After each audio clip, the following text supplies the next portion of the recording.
Okay.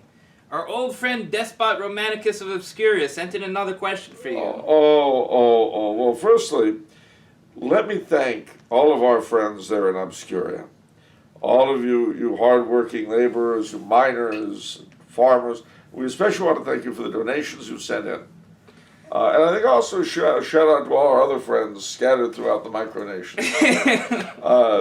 Prince Michael of Zenda, Baroness Dottie, His Excellency Lord Fitzgerald, the whole gang of you, thank you very much.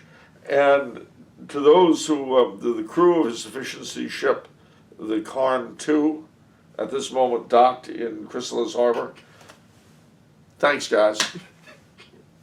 Thank you so much. Romanicus asks, what would a proper Catholic state do to non-Catholics and people with undesirable ideologies, like liberalism and socialism, in matters of state policy? Should they be left alone but forbidden to spread their beliefs? Should they be segregated from society? Or is another policy preferred? They should be spanked and put to bed without supper. No. Well, I mean, history shows us, frankly. It all depends. There's not one size fits all solution. It depends upon what kind of a threat they may present to church and state. They should never be allowed to publicize their erroneous teachings or to proselytize.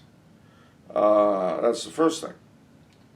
With some groups, aggressive proselytization is part and parcel of who they are. With others, it isn't. Mm-hmm. With the communists, the Jehovah's Witnesses, or the Muslims, they've got to proselytize. With the Quakers, they don't. So what do you do? Well, obviously, if they proselytize, then they must go to jail. Communists go to jail? Yes, communists go to jail. But if they... What if there's a lot of them? What if there's like 5 million? Then you have to consider, this is where the real question comes in. It's trying to suppress an evil in one way, likely to cause more evil. That's a very ambitious question. Well, yeah, but it's also part and parcel of the whole issue, and it always has been. If trying to do something brings about more evil than good, that's called prudence, Okay, so...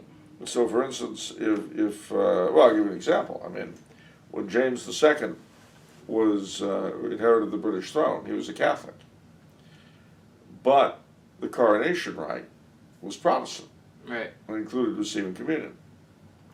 Now, he asked the Pope what to do. The Pope could have said, well, no, you can't receive the crowning and anointing at the hands of a heretical archbishop.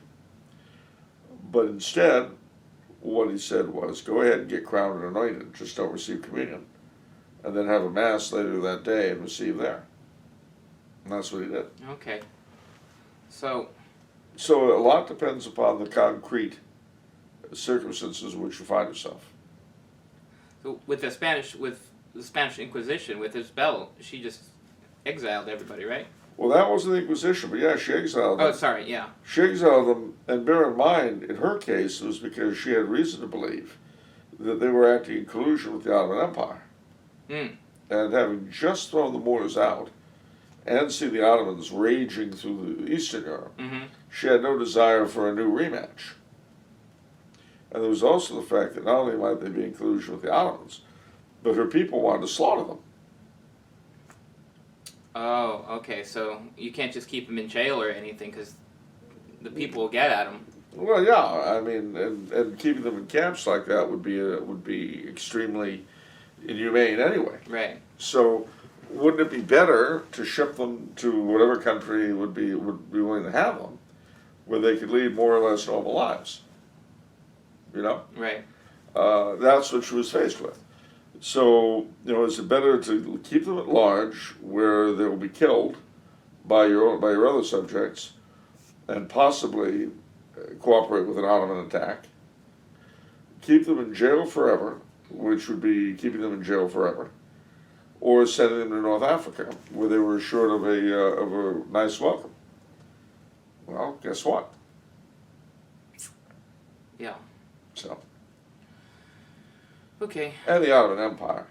A lot of the Spanish Jews went to the Ottoman Empire, which is why to this day, in Constantinople and Greece, you can still find people speaking Ladino, which has the same relation to Spanish that Yiddish does to German.